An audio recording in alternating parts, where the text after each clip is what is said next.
Hello and welcome to the Temple Mountain Podcast. My name is Shogun Ghost, and we're going to do a little bit of a Bible reading now. Beginning with Genesis 38, you can find our past episodes on the Temple Mount Discord server, and you can join us on the Temple Mount Discord server for future Bible studies going through the Bible. Now, apparently, we were actually beyond this, but God is telling me to reread this and interpret it. So I'm going to start at 38 and from there. And it came to pass at that time that Judah went down from his brethren and turned into a certain Adullamite whose name was Hira. And Judah saw there was a daughter of a certain Canaanite whose name was Shua. And he took her and went in unto her. And she conceived and bare a son, and he called his name Er. And she conceived again and bare a son, and she called his name Onan. And she yet again conceived and bare a son, and called his name Shelah, and he was at Chizib when she bare him. And Judah took a wife for Er his firstborn, whose name was Tamar. And Er, Judah's firstborn, was wicked in the sight of the Lord, and the Lord slew him. And Judah said unto Onan, Go in unto thy brother's wife, and marry her, and raise up seed to thy brother. And Onan knew that the seed should not be his. And it came to pass, when he went in unto his brother's wife, that he spilled it on the ground, lest that he should give seed to his brother. And the thing which he did displeased the Lord, wherefore he slew him also. Then said Judah to Tamar his daughter-in-law, Remain a widow at thy father's house, till Shelah my son be grown. For he said, Lest peradventure he die also, as his brethren did. And Tamar went and dwelt in his father's house, her father's house. And in process of time, the daughter of Shua, Judah's wife, died, and Judah was comforted, and went unto his sheep shearers to Timnath, he and his friend Hira the Adullamite. And it was told Tamar, saying, Behold, thy father-in-law goeth up to Timnath to shear his sheep. And she put her widow's garments off from her, and covered her with a veil, and wrapped herself, and sat in an open place which is by the way to Timnath, for she saw that Shelah was grown. And she was not given unto him to wife. When Judah saw her, he thought her to be an harlot, because she had covered her face. And he turned unto her by the way, and said, Go to, I pray thee, let me come in unto thee, for he knew not that she was his daughter-in-law. And she said, What wilt thou give me, that thou mayest come in unto me? And he said, I will give thee a kid from the flock. And she said, Wilt thou give me a pledge till thou send it? And he said, What pledge shall I give thee? And she said, Thy signet, and thy bracelets, and thy staff that is thine in thine hand. And he gave it to her, and came in unto her, and she conceived by him. And she arose and went away, and laid by her veil from her, and put on the garments of her widowhood. And Judah sent the kid by the hand of his friend the Adullamite to receive his pledge from the woman's hand, but he found her not. Then he asked the men of that place, saying, Where is the harlot that was openly by the wayside? And they said, There was no harlot in this place. And he returned to Judah and said, I cannot find her. And also the men of the place said that there was no harlot in this place. And Judah said, Let her take it to her, lest she be shamed, lest we be shamed. Behold, I sent this kid, and thou hast not found her. And it came to pass about 3 months after, that it was told Judah, saying, Tamar thy daughter-in-law hath played the harlot, and also, behold, she is with child by whoredom. And Judah said, Bring her forth, and let her be burnt. When she was brought forth, she sent to her father-in-law, saying, By the man whose these are, am I with child? And she said, Discern, I pray thee, whose are these, the signet, and bracelets, and staff? And Judah acknowledged them, and said, She hath been more righteous than I, because that I gave her not to Shelah my son, and he knew her again no more. And it came to pass in the time of her travail that, behold, twins were in her womb. And it came to pass when she travailed that the one put out his hand, and the midwife took and bound upon his hand a scarlet thread, saying, This came out first. And it came to pass as he drew back his hand that, behold, his brother came out. And she said, How hast thou broken forth? This breach be unto thee. Therefore his name was called Pharez. And afterward came out his brother that had the scarlet thread upon his hand, and his name was called Zerah. So this is something that I have been called to read that makes sense to me. I don't know if I could explain it to anybody else, but what is happening here is precisely what I was just talking about in the general chat prior to this prayer meeting, which is that The father says to his daughter, or his daughter-in-law, that she will pass through the fire. But she says, "Behold, I have your signals of authority, your signet, your bracelets, your staff, your sign of authority. So who are you to make me pass through the fire when indeed I am more righteous than you?" And so, in the exact same way, I literally just burned my daughter symbolically and myself in a fire, anathematized to El Elyon to see what would come out the other side. And this is what is being spoken about here, as far as I can discern. Right? Um, and so this makes perfect sense to me now. So that is what I felt required to read.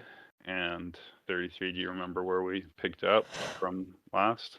Yeah, I do. However, it feels like you're reading from a different translation. I am, yes. This is a more old school translation. I have another one here that's also old school translation, and here's a more modern one here. So do you know where we should pick up? So yeah, it should be 42, I believe. But can we use the old one just to have like a consistency, all the chapters? It was called the New Living Translation, I believe. Yeah, I think that's this one. I'm pretty sure this is the New Living Translation I have here. So that, for whatever reason, we had to go back and read in the Old English, but now we will return to the New Living Translation, I think.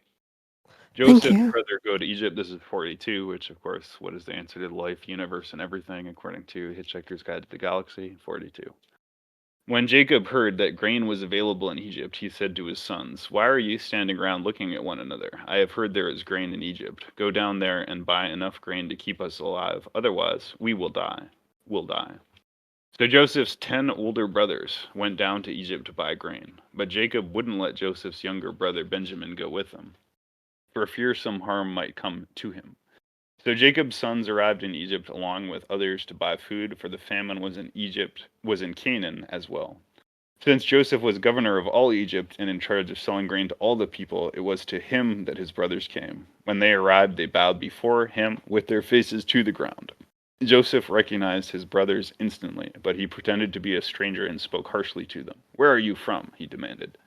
"From the land of Canaan," they replied. "We have come to buy food." Although Joseph recognized his brothers, they didn't recognize him, and he remembered the dreams he'd had about them many years before. He said to them, "You are spies. You have come to see how vulnerable our land has become." "No, my lord," they exclaimed. "Your servants have simply come to buy food. We are all brothers, members of the same family. We are honest men, sir. We are not spies." "Yes, you are," Joseph insisted. "You have come to see how vulnerable our land has become." "Sir," they said, "there are actually 12 of us. We, your servants, are all brothers, being of a man living in the land of Canaan. Our youngest brother is back there with our father right now, and one of our brothers is no longer with us." But Joseph insisted. "As I said, you are spies. This is how I will test your story. I swear by the life of Pharaoh that you will never leave Egypt unless your youngest brother comes here. One of you must go and get your brother. I'll keep the rest of you here in prison. Then we'll find out whether or not your story is true. By the life of Pharaoh, if it turns out that you don't have a younger brother, then I'll know you are spies." So Joseph put them all in prison for 3 days. On the third day, Joseph said to them, "I am a God-fearing man. If you do as I say, you will live. If you are really honest men, choose one of your brothers to remain in prison. The rest of you may go home with grain for your starving families. But you must bring your youngest brother back to me.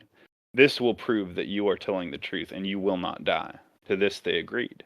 Speaking among themselves, they said, "Clearly we are being punished because of what we did to Joseph long ago. We saw his anguish when he pleaded for his life, but we wouldn't listen. That's why we're in this trouble." "Didn't I tell you not to sin against the boy?" Reuben asked. "But you wouldn't listen, and now we have to answer for his blood." Of course, they didn't know that Joseph understood them, for he had been speaking to them through an interpreter. Now he turned away from them and began to weep.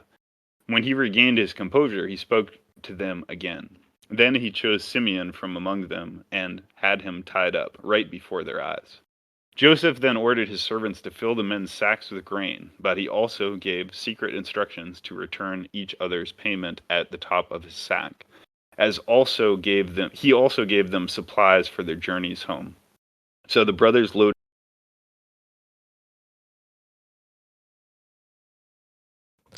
You cut off. I can continue if you want. I'll continue. So the brothers loaded their donkeys with the grain and headed for home. But What when is they God? stopped, Oh, that's so weird. Um, yeah, you completely cut off. when did that happen? So the brothers loaded their donkeys with the grain and headed for home. That's when you cut off. Okay. Look, he exclaimed to his brothers, my money has been returned. It's here in my sack. Then their hearts sank. Trembling, they said to each other, what has God done to us? When the brothers came to their father, Jacob, in the land I'm of sorry, you missed the part. Did I? Can you start at 26, please? Yeah. So the brothers loaded their donkeys with the grain and headed for home. But when they stopped for the night and one of them opened his sack to get grain for his donkey, he found his money in the top of his sack. Look, he exclaimed to his brothers, my money has been returned. It's here in my sack. Then their hearts sank. Trembling, they said to each other, what has God done to us? When the brothers came to their father, Jacob, in the land of Canaan, they told him everything that had happened to them. The man who was governor of the land spoke very harshly to us, they told him. He accused us of being spies, scouting the land. But we said, we are honest men, not spies. We are 12 brothers, sons of one father. One brother is no longer with us, and the youngest is at home with our father in the land of Canaan. Then the man who was governor of the land told us, this is how I will find out if you are honest men. Take one of your brothers here with me, and take grain for your starving families, and go on home. But you must bring your youngest brother back to me. Then I will know you are honest men and not spies. Then I will give you back your brother, and you may trade freely in the land. As they emptied out their sacks, there in each man's sack was the bag of money he had paid for the grain.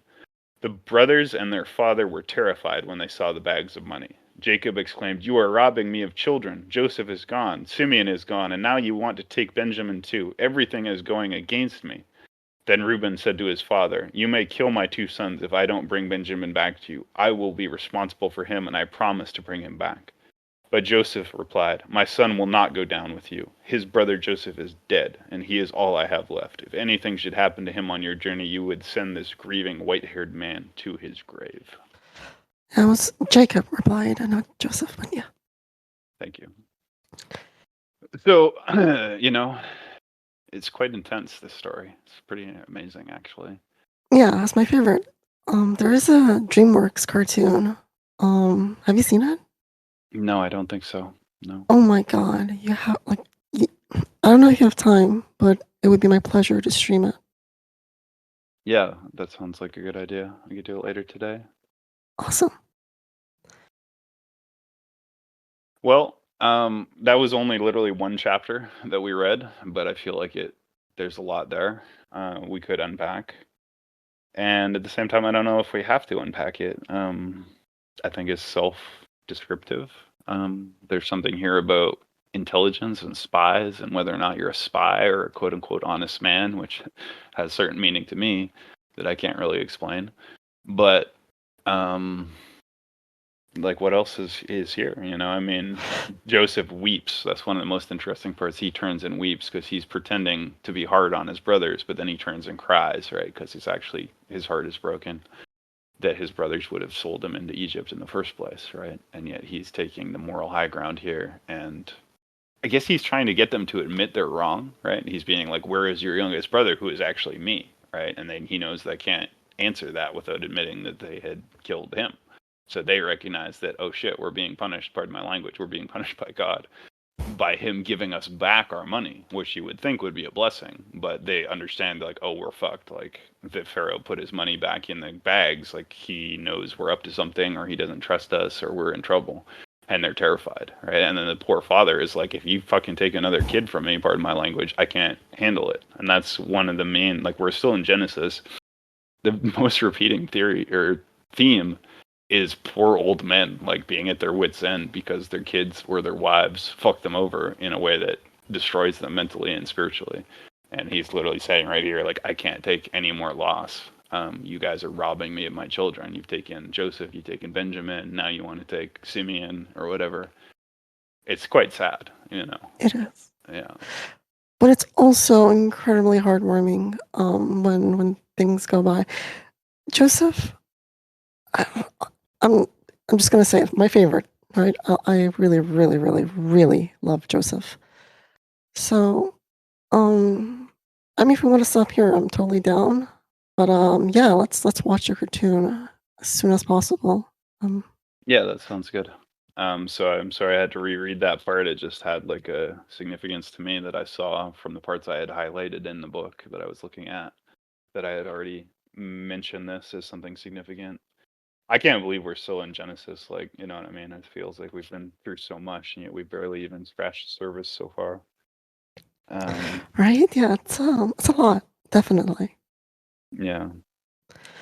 I'm sorry, I've been very busy with a lot of schoolwork, so I was it's just yeah. And yesterday, things weren't exactly in order, so today is like one of the few days we can do it. But um, yeah, Yeah. Well, and likewise, I'm glad we're doing it. I know some people don't think this is a good thing to do, which I think is a little bit strange. Obviously, doing a Bible study, reading the Bible is a good thing to do, even if only 4 people watch it on YouTube. Like, I don't care. Like, it's not about that. It's not about how many people watch it. It's about the fact that we're reading it, and exactly. I think that's worthwhile. And so I'm not concerned about, if anybody watches it or not. The people who do will be the people that are supposed to, and the people who don't need to. So it's really not a concern. But for myself, the evidence that there is a correlation between what is happening in this book and what's happening in my own spiritual life is unavoidable. And there is some connection here between this particular part, which is very hard to wrap my mind around. Like, it's literally called someone's incest. And again, incest is like a repeated theme through Genesis. But basically, what happens is the father sleeps with his own daughter in law, and then she pretends, well, she tricks him into sleeping with her, but she makes sure that she has all his seals of authority, like his signet ring, his staff, everything that like is his equivalent of like a password or a code or a specific like identifying marker, right? Just like in the Inquisition, we have the inquisitorial signet, which indicates our status within the Inquisition. So she has her father's inquisitorial seal, and by that, she has him by the balls to be like, look, you screwed me. And that's actually your sin. And he says, we'll put her through the fire. And she says, how are you going to put me through the fire when you did this yourself? And he says, yes, you're more righteous than me, and spares her life. But really, he doesn't have the right to condemn her anyway, because he's the one who did something more wrong than her. And I realize how bizarre that is and how bizarre that sounds, but it definitely connects to what I just did of anathematizing myself and my daughter to see like if we would be forgiven. Like I saw that was the thing, and I didn't take a picture of it. I was going to, but I didn't because I think it was secret, so to speak. But yeah, I mean, I have passed through the fire. Enyo Anath has passed through the fire, and that is what is being discussed in, I think it was Genesis 39. Or 38. Or 38, yeah. So it's weird. Like, the Bible is very strange. It's self-referential. It ties things together in a way that is very mysterious. You can't understand why would this story be so important, but at the same time, you can't deny that it is important. You know, uh, Yeah, absolutely. if that makes any sense. So I appreciate you recommending this, and I think we'll stop here for now, even though we only read one verse. But whatever, that's okay. We'll Yeah, do that's another one fine. tomorrow. Yeah, Absolutely. I will close with prayer. I'll simply say the Lord's Prayer. Our Father, who art in heaven, hallowed be thy name. Thy kingdom come, thy will be done on earth as it is in heaven. Give us this day our daily bread, and forgive us our trespasses as we forgive those who trespass against us. And lead us not into temptation, Lord, but deliver us from evil. For thine is the kingdom, the power, and the glory forever and ever. Amen. Thank Amen. you. Yeah. Um, Thank you all for being part of this ongoing process. And you can certainly find our past episodes, which I will warn you are just casual discussions of the gospel, not necessarily well-informed opinions. We're trying to kind of do like an honest reading of the Bible rather than like from a dogmatic position. So arguably it's a little bit heretical, but I ultimately think it is leading us in the right direction as we go. And I don't think God is afraid of our questions. I don't think God is afraid of our doubts. I don't think God is afraid of our skepticism. I think he has an answer to all of those things. And only by asking those questions can we get those answers. So I think we're reaching a tipping point in my experience of the Bible, from questioning and doubting to seeing the wisdom in it. But whether that's anyone else's feeling that too, I don't know. But that's where I'm at. So hopefully we have embarked on a path of discernment. And I think we have. So that being said, I will banish the Craigbot. Find this on the Temple Mount podcast on YouTube and BitChute. Good night. God bless.